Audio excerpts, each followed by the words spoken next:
Captain Jack Sparrow এক সামুদ্রিক ডাকাত। আগের পর্বে আমরা তার মৃত্যু দেখেছিলাম। সে কি পারবে সে মৃত্যু জাল থেকে ফিরে আসতে? হ্যাঁ বন্ধুরা, আজকের কাহিনী সেটা নিয়ে। আজ আমি আপনাদের জন্য নিয়ে হাজির হয়েছি একটি action adventure movie Pirates of the Caribbean at World's End explain নিয়ে। এটি এই ফ্র্যাঞ্চাইজে 3 নম্বর মুভি, আর এটি মুক্তি পেয়েছিল 2007 সালে। আর এখন বর্তমানেও দর্শক জ্যাক স্প্যারো নামটি ভুলতে পারেনি। তো চলুন আর বেশি দেরি না করে শুরু করি আজকের এই নতুন ভিডিওটি। মুভি শুরুতেই দেখা যায় ইস্ট ইন্ডিয়া কোম্পানির গভর্নর লর্ড কাটলার ব্যাকেটকে। তার নির্দেশে সামুদ্রিক ডাকাতদের সাথে জড়িত থাকা অথবা তাদের সাহায্য করা লোকগুলোকে মৃত্যুর দণ্ডে দণ্ডিত করা হচ্ছে, এবং এই ধরনের কাজের জন্য ছোট বড় পুরুষ মহিলা সবাইকে ফাঁসি দেওয়া হচ্ছে। অপরদিকে এলিজাবেথ সোয়ান ও সামুদ্রিক ডাকাতেরা ক্যাপ্টেন বারবোসার সাথে সিঙ্গাপুরে অন্য আর এক সামুদ্রিক ডাকাতদের ক্যাপ্টেন শাও ফেংয়ের সাথে দেখা করতে আসে। বারবোসা তাকে বলে যে ইস্ট ইন্ডিয়া কোম্পানির গভর্নর লর্ড ব্যাকেট সমুদ্রের ডাকাতদের মারতে শুরু করেছে, এবং এরকম চলতে থাকলে ডাকাতদের অস্তিত্ব আর থাকবে না। তাই আমাদের উচিত সমস্ত জলদস্যুদের ক্যাপ্টেনগুলোকে নিয়ে একটি সম্মেলন করা, এবং এই পৃথিবীতে তোমার আমার মতো 9 জন ক্যাপ্টেন আছে, এবং আলোচনা করার জন্য তাদের সবাইকে প্রয়োজন হবে, এবং তাদের মধ্যে জ্যাক স্প্যারো একজন। কিন্তু বর্তমানে সে ডেভি জোনসের মৃত্যুর ফাঁদে আটকে আছে। তাই আমাদের অস্তিত্ব বাঁচিয়ে রাখতে হলে জ্যাক স্প্যারোকে ওখান থেকে বাঁচিয়ে নিয়ে আসতে হবে, আর এই জন্য আমাদের প্রয়োজন জাহাজ ও কিছু লোকের, এবং আমরা চাই তুমি আমাদের জাহাজ ও লোক দিয়ে সাহায্য করো। তখন শাও ফেং বলে, সিঙ্গাপুরেও ইস্ট ইন্ডিয়া কোম্পানির রাজত্ব চলছে, এবং আমরা কখনো কাটলার ব্যাকেট এবং কোম্পানির সেনাবাহিনীর সঙ্গে লড়াই জিততে পারবো না। তাই আমি ওদের দলে যোগদান করতে ইচ্ছুক, কিন্তু তবুও আমি চাইবো জ্যাক স্প্যারোকে তোমরা ওখান থেকে বাঁচিয়ে আনো, এবং আমি নিজের হাতে ওকে মারবো, কারণ আমাকে অনেক অপমান করেছিল সে। এবং তখনই ওখানে ইস্ট ইন্ডিয়া কোম্পানি আক্রমণ করে বসে। তখন উইলিয়াম শাও ফেংয়ের সঙ্গে চুক্তি করে এবং একটি জাহাজ ও নকশা নিয়ে আসে, যে নকশার মধ্যে পৃথিবীর অন্তিম প্রান্তের ঠিকানা ছিল। আসলে উইলিয়াম এখানে অনেক আগে থেকে এসেছিল যাতে সেই নকশাটি পায়, কারণ সে তার বাবাকে ডেভি জোনসের অভিশাপ থেকে মুক্ত করতে চায়। এবং তারপরেই তারা সবাই জ্যাক স্প্যারোকে মুক্তি করার জন্য পৃথিবীর শেষ প্রান্তের দিকে রওনা হয়, এবং অনেক অনুসন্ধান করার পরও তারা সঠিক রাস্তা খুঁজে পায় না। তারা এমন রাস্তা দিয়ে এখন যাত্রা করছে যেখানে বরফ পড়ছে, এত ঠান্ডা যে সেই বেচারা বাঁদরটাও কাঁপছে, যাকে আগের পার্টে ক্যাপ্টেন জ্যাক স্প্যারো ডালমাকে উপহার দিয়েছিল। এই ঠান্ডায় সবার অবস্থা নাজেহাল। এত ঠান্ডা যে সেখানের একজনের পায়ের আঙুল প্লাস্টিকের মতন টুকরো হয়ে যায়। তখন জাহাজের 2 ব্যক্তির ডালমাকে বলে, তুমি তো বারবোসাকে ফিরিয়ে নিয়ে এসেছিলে, কিন্তু তুমি জ্যাককে কেন ফিরিয়ে আনছো না? তখন ডালমা বলে যে বারবোসাকে ফিরিয়ে আনা সম্ভব হয়েছে কারণ সে মারা গিয়েছিল, কিন্তু জ্যাক স্প্যারো মারা চায়নি। ও ডেভি জোনসের মৃত্যুর ফাঁদে আটকে আছে, যেখানে মৃত্যু না সাজা দেওয়া হয়। অপরদিকে ফ্লাইং ডাচম্যান জাহাজকে ইস্ট ইন্ডিয়া কোম্পানির সৈনিকরা এসে সিজ করে নেয়। সেই জাহাজে এখন ডেভি জোনস থাকে। তার সাথীরা এত অস্ত্র ও সৈনিকদের দেখে কিছু করে না। এরপর সেখানে লর্ড কাটলার ব্যাকেট এসে উপস্থিত হয়। তার কাছে একটি সিন্দুক, আর সেখানে আছে ডেভি জোনসের হৃদয়। আর সে ডেভি জোনসকে তার কথা মতো চলার জন্য নির্দেশ দেয়। যেহেতু লর্ড ব্যাকেটের কাছে ডেভি জোনসের হৃদয় ছিল, তাই বাধ্য হয়ে ব্যাকেটের কথাই ডেভি জোনসকে চলতে হচ্ছিল। এবং কাটলার ব্যাকেট বর্তমানে ডেভি জোনসের ফ্লাইং ডাচম্যান জাহাজ ও অভিশপ্ত কর্মচারী পেয়ে অত্যন্ত শক্তিশালী হয়ে উঠেছে। অন্যদিকে বারবোসা ও উইলিয়াম মিলে পৃথিবীর অন্তিম প্রান্তে রাস্তা খুঁজে পায়। এই রাস্তা খুব ভয়ঙ্কর, তবুও বারবোসার নির্দেশে তারা সেই রাস্তায় অগ্রসর হয়। কিছুক্ষণ এগিয়ে যাবার পর তারা বুঝতে পারে সামনে অনেক বড় ওয়াটারফল। সবাই জাহাজের বিভিন্ন অংশ অনেক শক্ত করে ধরে নেয়, আর সেই জাহাজটি সেই ওয়াটারফলে পড়ে যায়। ওদিকে পৃথিবীর অন্তিম প্রান্তে ক্যাপ্টেন জ্যাক স্প্যারো, যে বর্তমানে মরুভূমির মতন দেখতে একটি স্থানে ওর জাহাজ নিয়ে আটকে রয়েছে, এবং ওই জনমানব শূন্য স্থানে একলা থাকার ফলে জ্যাকের মানসিক অবস্থা কিছুটা বিগড়ে গেছে, এবং সে নিজেরই কিছু ইলিউশন দেখে আর তাদের সঙ্গে কথা বলে। তারপর সে জাহাজ থেকে নিচে নেমে জাহাজকে টেনে নিয়ে যাওয়ার চেষ্টা করে, এবং সেখানেই জ্ঞান হারিয়ে মাটিতে পড়ে যায়। কিছুক্ষণ পর সেই মরুভূমির অনেক কাঁকড়া সমুদ্রের দিকে যেতে শুরু করে, এবং তাদের ঘর্ষণের ফলে জাহাজ সমুদ্রের দিকে যেতে আরম্ভ করে। ততক্ষণে জ্যাকের জ্ঞান ফিরেছে। সে জাহাজকে চলতে দেখে জাহাজে উঠে পড়ে। অন্যদিকে বারবোসা, এলিজাবেথ ও উইলিয়াম তাদের সাথী সঙ্গীদের নিয়ে এক অচেনা সমুদ্র সৈকতে উপস্থিত হয়, এবং উপস্থিত হয়ে তারা দেখে কোথাও জ্যাক স্প্যারোর চিহ্নমাত্র নেই। কিছুক্ষণের মধ্যেই তারা দেখতে পায় জ্যাক মরুভূমি থেকে তার জাহাজ ব্ল্যাক পার্ল নিয়ে তাদের দিকে অগ্রসর হচ্ছে, আর সেই জাহাজটি সেই পাথরের মতন মরুভূমির কাঁকড়াদের সাহায্যে সমুদ্রে এনে নামায়, যা দেখে সবাই অবাক। এটা অসম্ভব। জ্যাক ও ব্ল্যাক পার্ল দুজনেই ঠিক আছে আর সে মরুভূমিতে জাহাজ চালাচ্ছে। তারপর জাহাজ থেকে জ্যাক স্প্যারো নেমে আসে, তার সাথীরা দৌড়ে যায়। জ্যাক স্প্যারো গিবসকে জিজ্ঞেস করে, কি করেছে তুমি? আমি আমার ইলুশন ব্ল্যাক পার্লে কেন দেখছিলাম? তখন গিবস জানায়, আপনি ডেভি জোনসের মৃত্যুর ফাঁদে আটকে আছেন তাই। এক এক করে জ্যাক তাদের সাথে কথা বলে। আসলে জ্যাক ভাবছে এরাও তার ইলুশন। অবশেষে জ্যাক বুঝতে পারে তারা সত্য।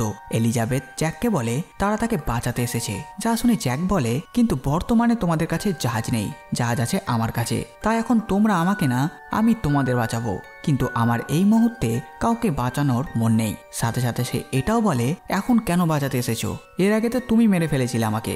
উইলিয়ামও অবাক হয়, সে জানতো না এলিজাবেথের জন্যই জ্যাক মারা গেছে। তখন বারবোসা ও বাকিরা জ্যাককে তাদের সাথে যেতে বলে আর তারা জ্যাককে বলে কাটলার ব্যাকেটের কাছে এখন ডেভি জোনসের হৃদয় আছে আর ফ্লাইং ডাচম্যান জাহাজ এখন তাদের কাছেই। আর সে চাই সমুদ্রের ওপর রাজত্ব করতে, তাই সমস্ত জলদস্যুদের ডাকা হয়েছে। অবশেষে জ্যাক রাজি হয় আর সবাই মিলে ব্ল্যাক পার্লে উঠে বসে। এখন সেই জাহাজের দুটি ক্যাপ্টেন, বারবোসা আর জ্যাক স্প্যারো। দুজনের মধ্যে ঝগড়া শুরু হয়ে যায় কে ক্যাপ্টেন সেটা নিয়ে। জ্যাক স্প্যারো বলে জাহাজ তার, যার মানে সে ক্যাপ্টেন।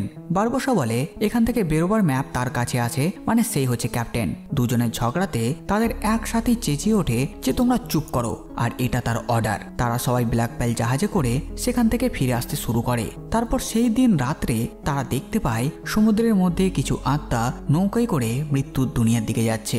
তখন টালমা তাদের বলে এই কাজটা আসলে ডেভি জোনসের। তার কর্তব্য ছিল যে সমস্ত মানুষ সমুদ্রের মধ্যে মারা যায় তাদের মৃত্যুর পরের পৃথিবীতে নিয়ে যাওয়া তার কাজ। আর তাকে এই কাজ দিয়েছিল সমুদ্রের দেবী ক্যালিপসো, এবং এই কাজ করলে সে 10 বছরে একবার মাটিতে পা রাখতে পারবে ও তার ভালোবাসার মানুষকে, যাকেও সত্যিকারের ভালোবাসে, তার সঙ্গেও একটা দিন কাটাতে পারবে। কিন্তু ডেভি জোনস হঠাৎ করে এই কাজ করা বন্ধ করে দেয়। আর এই কাজ বন্ধ করে দেওয়ার ফলেই সেই অভিশাপ তাকে লাগে আর সে দেখতে এতটা কুৎসিত হয়ে ওঠে। তখনই এলিজাবেথ দেখতে পায় তার বাবাকে, সেও একটি নৌকায় করে যাচ্ছেন। তখন এলিজাবেথ তাকে বলে জাহাজে চড়ার জন্য। তখন জ্যাক তাকে বলে যে তার বাবা মারা গিয়েছেন। তখন তার বাবার নজর যায় তাদের উপরে। তিনি বলেন যে আমি ডেভি জোনসের হৃদয়ের ব্যাপারে জেনে গিয়েছিলাম, তাই কাটলার ব্যাকেট আমাকে হত্যা করে। সাথে সাথে এটাও বলে যে ডেভি জোনসের হৃদয়টিকে কেউ যদি হত্যা করে আর নিজের হৃদয়কে সেই বক্সের মধ্যে বন্দি করে, তাহলে সমস্ত জীবনের জন্য ফ্লাইং ডাচম্যান জাহাজের নাবিক সে হতে পারবে। এই বলে তিনি মৃত্যুর পরের পৃথিবীর দিকে এগোতে থাকেন। কিন্তু এলিজাবেথ তা বিশ্বাস করতে পারে না। তখন উইলিয়াম তাকে শান্ত করে। তারপর অনেক দিন কেটে যায়। এতদিন ধরে তারা সেই সমুদ্রে আটকে আছে, তারা সেখান থেকে আসল পৃথিবীতে আসতে পারছে না এবং সেই মানচিত্র দেখে কোনো রাস্তাই খুঁজে পাচ্ছে না তারা। তখন জ্যাক স্প্যারো দেখতে পায় সেই মানচিত্রের মধ্যে লেখা আছে ওপরই নিচে। কিছুক্ষণের মধ্যেই জ্যাক বুঝতে পারে যে তাদের জাহাজকে সমুদ্রের মধ্যে উল্টোতে হবে, তবেই তারা আসল পৃথিবীতে পৌঁছাতে পারবে। তখন জ্যাক স্প্যারো জাহাজের মধ্যে এদিক সেদিক দৌড়াতে শুরু করে আর এমন করা দেখে বাকিরাও করতে শুরু করে। আর তখন বারবোসা বলে জ্যাক স্প্যারো রাস্তা পেয়ে গেছে। এরপর জাহাজে থাকা অস্ত্র ও মদ সব ফেলে দিয়ে জাহাজের ভার কমানো হয়। তারপর তারা কিছুক্ষণ চেষ্টার পর তাদের জাহাজকে উল্টোতে সফল হয় এবং কিছুক্ষণের মধ্যেই তারা আসল পৃথিবীতে ফিরে আসে। সেখানে এলিজাবেথ সোয়ান, উইলিয়াম ও বারবোসা মিলে শিপরেক কোভ আইল্যান্ডে হওয়া ডাকাতদের সম্মেলনের বিষয়ে জানায় এবং তাকে সেখানে যাওয়ার জন্য বলে। কিন্তু প্রথমে জ্যাক রাজি না হলেও তাকে রাজি করায়। তারপর শাওফেং ও কাটলার ব্যাকেট কিছু সেনাবাহিনী নিয়ে তাদেরকে বন্দি বানায়। আসলে উইলিয়াম ও শাওফেং এর মধ্যে একটি চুক্তি হয়েছিল নিজের বাবাকে ওই ফ্লাইং ডাচম্যান জাহাজ থেকে বাঁচাবার জন্য। উইলিয়ামের ব্ল্যাক পার্ল জাহাজ তার প্রয়োজন ছিল, তাই সে জ্যাক স্প্যারো বারবোসার ঠিকানা শাওফেংকে দিয়ে দেয় এবং জানা যায় যে শাওফেং ব্র্যাকেটের সঙ্গে চুক্তি করেছিল যে জ্যাক স্প্যারো বারবোসার ঠিকানা দিয়ে দিলে তাকে ইস্ট ইন্ডিয়া কোম্পানি কিছু করবে না, সে নিজে ডাকাতি করতে পারবে। তারপর দুই সেনা মিলে জ্যাক স্প্যারোকে কাটলার ব্যাকেটের কাছে নিয়ে যায়। সেখানে কাটলার ব্যাকেট জ্যাককে বলে, আমি যদি ডেভি জোনসকে জানিয়ে দিই যে তুমি মৃত্যুর জাল থেকে বেঁচে ফিরে এসেছো, তবে সে তোমাকে আবার মেরে ফেলবে। কিন্তু তুমি যদি আমাকে ডাকাতদের সম্মেলনের বিষয়ে সমস্ত তথ্য দাও, তবে আমি তোমাকে ডেভি জোনসের হাত থেকে রক্ষা করব। সেখানে জ্যাক স্প্যারো সেই চুক্তি মেনে নেয় এবং তাড়াতাড়ি করে সে ব্ল্যাক পার্ল জাহাজে আবারও ফিরে আসে। এইদিকে বারবোসা শাওফেংকে বলে, তুমি কেন ইস্ট ইন্ডিয়া কোম্পানির সঙ্গে যুক্ত হয়েছো? আজ থেকে বহু বছর আগে ডাকাতরা তাদের এক সম্মেলনে সমুদ্রের দেবী ক্যালিপসোকে এক মানব শরীরে বন্দী করেছিল, আর এখন যদি আমরা তাকে মুক্ত করি তবে সে আমাদের নিশ্চয়ই সাহায্য করবে। যেহেতু ক্যালিপসো বর্তমানে এই জাহাজেই আছে, তাই এই কাজের জন্য আমাদের এখন প্রয়োজন 9 জন সামুদ্রিক ডাকাত ক্যাপ্টেন ও তাদের কবচ। এই কথা শুনে শাওফেং ও তার কথায় রাজি হয়ে যায় এবং তারা সবাই ব্ল্যাক পার্ল জাহাজ নিয়ে সেখান থেকে চলে যায়। এরপর শাওফেং এলিজাবেথকে ক্যালিপসো ভেবে তাকে কথা বলার জন্য তার কাছে নিয়ে আসে, কিন্তু তখনই কাটলার ব্যাকেটের নির্দেশে ডেভি জোন্স তার ফ্লাইং ডাচম্যান জাহাজ নিয়ে তাদের উপর আক্রমণ করে। আর এই আক্রমণের ফলে শাওফেং গুরুতর আহত হয় এবং সে এলিজাবেথকে সেই জাহাজের সর্দার বানিয়ে তার কবজ সে এলিজাবেথকে দিয়ে দেয় এবং সে সেখানেই মারা যায়। সেখানে দেখা যায় এখানে ইস্ট ইন্ডিয়া কোম্পানির তরফ থেকে জেমস নরিংটন সেই জাহাজ চালনা করছিল। তখন এলিজাবেথ নরিংটনকে জানায় যে কাটলার ব্যাকেট তার বাবাকে হত্যা করেছে। তখন নরিংটন বলে এই সব কখন হলো তা তার জানা ছিল না। তখন এলিজাবেথ বলে এখন তো জেনেছো, তবে ঠিক করো তুমি কার তরফে লড়াই করবে। কিন্তু যেহেতু ইস্ট ইন্ডিয়া কোম্পানিরা সেখানে আক্রমণ করেছিল, তাই এখন সমস্ত ডাকাতদের ফ্লাইং ডাচম্যান জাহাজে বন্দী করা হয়। ব্ল্যাক পার্ল জাহাজকে দড়ি বেঁধে ফ্লাইং ডাচম্যান জাহাজের সঙ্গে টেনে নিয়ে যাওয়া হয়। এদিকে এলিজাবেথ বন্দী অবস্থায় উইলিয়ামের বাবা বিল টার্নারের সঙ্গে সাক্ষাৎ করে। অন্যদিকে উইলিয়াম চিন্তায় পড়ে যায়, কারণ তার বাবাকে মুক্তি করতে হলে ডেভি জোন্সের হৃদয়কে আঘাত করে ডেভি জোন্সকে হত্যা করতে হবে, আর তার ফলে তাকে সেই জাহাজের ক্যাপ্টেন হয়ে সমস্ত জীবন কাটাতে হবে এবং এই অভিশাপ মতো সে 10 বছরে একবারই মাটিতে পা রাখতে পারবে ও এলিজাবেথের সঙ্গে সেই দিনটা কাটাতে পারবে। তখন জ্যাক স্প্যারো তাকে বলে যে সেই ডেভি জোন্সকে হত্যা করবে, ফলে উইলিয়াম তার বাবাকে মুক্তি করতে পারবে এবং সে এলিজাবেথের সঙ্গে থাকতেও পারবে। তারপর জ্যাক স্প্যারো উইলিয়ামকে তার কম্পাস দিয়ে বলে তুমি কাটলার ব্যাকেটকে নিয়ে ডাকাতদের সেই সম্মেলনে পৌঁছে যেও, এবং এই বলে সে তাকে জাহাজ থেকে ধাক্কা দিয়ে নিচে ফেলে দেয়। ওদিকে জেমস নরিংটনকে এলিজাবেথ ও তার সঙ্গীদের সেই বন্দি অবস্থা থেকে মুক্তি করে ব্ল্যাক পার্ল জাহাজে ফিরে আসতে সাহায্য করে এবং সেখানে তাদেরকে বাঁচাতে গিয়ে উইলিয়ামের বাবার হাতে মারা যায়। আসলে উইলিয়ামের বাবা বর্তমানে স্মৃতিশক্তি হারিয়ে নিজেকে ফ্লাইং ডাচম্যান জাহাজেরই একজন ভাবছেন। তারপর তারা শিপরেক কোবের দিকে এগোতে শুরু করে এবং তারা জানতে পারে টিয়া ডালমাই হলো আসলে সমুদ্রের দেবী ক্যালিপসো। সে বারবোসাকে জীবিত করেছিল এবং তার পেছনে শর্ত রেখেছিল যে বারবোসা 9 সামুদ্রিক ডাকাত ক্যাপ্টেনদের কবজ যা দিয়ে তারা ক্যালিপসোকে মানব রূপে বন্দী করেছিল সেই সব একত্রিত করে তাকে মুক্তি করে দেবে। ওদিকে উইলিয়াম গিয়ে কাটলার ব্যাকেট ও ডেভি জোন্সের সঙ্গে মিলে এবং তাদের সঙ্গে চুক্তি করে যে সে তাদের শিপরেক কোবের ডাকাতের সম্মেলনে নিয়ে যাবে এবং তার পরিবর্তে তার বাবাকে ডেভি জোন্সের ফ্লাইং ডাচম্যান জাহাজ থেকে মুক্ত করতে হবে এবং এলিজাবেথকেও রক্ষা করতে হবে। এবং সেখানে জানা যায় ডেভি জোন্সই ক্যালিপসোকে ভালোবাসত এবং সেই সর্দারদের ক্যালিপসোকে মানবরূপে বন্দী করার উপায় বলেছিল। তারপর 9 জন ডাকাত ক্যাপ্টেন মিলে শিপরেক কোবে তাদের সম্মেলন শুরু করে এবং তাদের প্রত্যেকের কবজ জমায়। সেখানে ডাকাতদের যুদ্ধ করতে হলে তাদের নিয়ম অনুযায়ী তাদেরকে তাদেরই মধ্যে একজন ক্যাপ্টেনকে রাজা নির্বাচন করতে হবে এবং রাজা যুদ্ধ ঘোষণা করলে তবেই তারা কাটলার ব্যাকেটের বিরুদ্ধে যুদ্ধ করতে পারবে। তাই তারা নির্বাচন শুরু করে এবং সবাই নিজেকে নির্বাচিত করে, কিন্তু জ্যাক স্প্যারো এলিজাবেথকে নির্বাচন করে। এলিজাবেথ সোয়ান বহুমত পেয়ে ডাকাতদের রাজা হয়ে ওঠে এবং তখনই সে যুদ্ধ ঘোষণা করে দেয়। যুদ্ধের আগে কাটলার ব্যাকেট উইলিয়াম ও ডেভি জোন্স এসে এলিজাবেথ বারবোসা ও জ্যাক স্প্যারোর সঙ্গে সাক্ষাৎ করে এবং সেখানে কাটলার ব্যাকেট ও এলিজাবেথের মধ্যে চুক্তি হয় আর এলিজাবেথ জ্যাক স্প্যারোর পরিবর্তে উইলিয়ামকে ছাড়িয়ে নিয়ে চলে যায়। এর ফলে জ্যাক স্প্যারো ডাচম্যান জাহাজে বন্দী হয়ে যায়।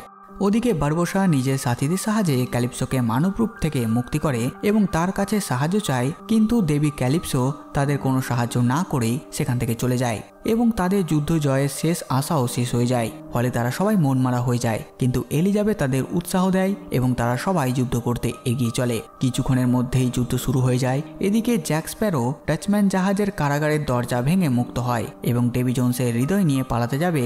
তখনই ডেভি জোন্সের সেনা তাকে ঘিরে ফেলে, কিন্তু জ্যাক স্প্যারো একটি দড়ির মাধ্যমে জাহাজের ওপরে উঠে যায়। অপরদিকে যুদ্ধ চলাকালীন উইলিয়াম সেখানে এলিজাবেথকে বিয়ের প্রস্তাব দেয়। তখন এলিজাবেথ বলে আমার মনে হয় না এটা বিয়ে করার সঠিক সময়। তখন উইলিয়াম বলে আমি তোমাকে এখনই বিয়ে করতে চাই, হয়তো এরপর আর সময় পাবো না। তখন বারবোসার উপস্থিতিতে তাদের বিবাহ সম্পন্ন হয়। অন্যদিকে জ্যাক স্প্যারো যে জাহাজের ওপরে উঠেছিল সেখানে ডেভি জোন্সও চড়ে যায় এবং তাদের মধ্যে লড়াই হয়। অবশেষে জ্যাক স্প্যারো ডেভি জোন্সের হাতে গুলি করে, ফলে সেই সিন্দুকটি ডাচম্যান জাহাজে গিয়ে পড়ে। সেখান থেকে উইলিয়াম সিন্দুকটি তুলে নিয়ে পালাতে যাবে। ডেভি জোন্স তাকে তলোয়ার দিয়ে গুরুতর আহত করে, সে মরতে বসেছে। উইলিয়ামের বাবার সেই সময় স্মৃতি ফিরে এসেছে এবং নিজের ছেলের সাহায্য করতে ডেভি জোন্সের সাথে লড়াই করে, কিন্তু সেও ডেভি জোন্সকে আটকাতে পারে না। সে কি করে ডেভি জোন্সকে মারবে, তার হৃদয় তো তার কাছে নেই। তখন জ্যাক স্প্যারো উইলিয়ামকে বাঁচানোর আর কোনো রাস্তা না পেয়ে উইলিয়ামের হাত দিয়েই ডেভি জোন্সের হৃদয়ে আঘাত করে এবং তখন ডেভি জোন্স সমুদ্রের জলে পড়ে যায়। তারপর উইলিয়াম জীবিত না হলে জ্যাক স্প্যারো এলিজাবেথকে নিয়ে ব্ল্যাক পার্ল জাহাজে ফিরে আসে। আর ওদিকে উইলিয়ামের বাবা বলে ডাচম্যান জাহাজের একজন ক্যাপ্টেন থাকা উচিত, আর স্যারে চাকু নিয়ে এগিয়ে চলে উইলিয়ামের হৃদয় বের করতে। এদিকে কাটলার ব্যাকেটও তাদের জাহাজের দিকেই এগিয়ে চলে আর তখন সবাইকে চমকে দিয়ে ফ্লাইং ডাচম্যান জাহাজ নিয়ে উইলিয়াম সেখানে উপস্থিত হয় এবং তারা সবাই মিলে কাটলার ব্যাকেটের সেই জাহাজ সহ কাটলার ব্যাকেটকেও ডুবিয়ে দেয়। তারপর ইস্ট ইন্ডিয়া কোম্পানির সব সৈন্যবাহিনী পালিয়ে যায় এবং ডাকাতরা সেই যুদ্ধে জয়ী হয়। তারপর উইলিয়াম তার হৃদয় এলিজাবেথকে দিয়ে একদিন তার সঙ্গে কাটায় এবং দিনের শেষে সে এলিজাবেথকে অপেক্ষা করতে বলে ডাচম্যান জাহাজে ফিরে যায় সমুদ্রে মৃত মানুষের আত্মাকে মৃত্যুর পরে পৃথিবীতে নিয়ে যাওয়ার জন্য। অন্যদিকে বারবোসা জ্যাককে ঠগিয়ে তাকে না নিয়ে জাহাজ নিয়ে পালিয়ে যায় আর সে রাস্তা দেখার জন্য মানচিত্র খোলে। তখন সে দেখতে পায় যে মানচিত্রের মধ্যের অংশটা কাটা। অপরদিকে ক্যাপ্টেন জ্যাক স্প্যারো সেই মানচিত্রের কাটা অংশটি নিয়ে একটি ছোট নৌকার ওপর চড়ে মৃত্যুঞ্জয় অমৃতের খোঁজে বেরিয়ে পড়ে। আর এখানেই Pirates of the Caribbean at World's End মুভির কাহিনী শেষ হয়।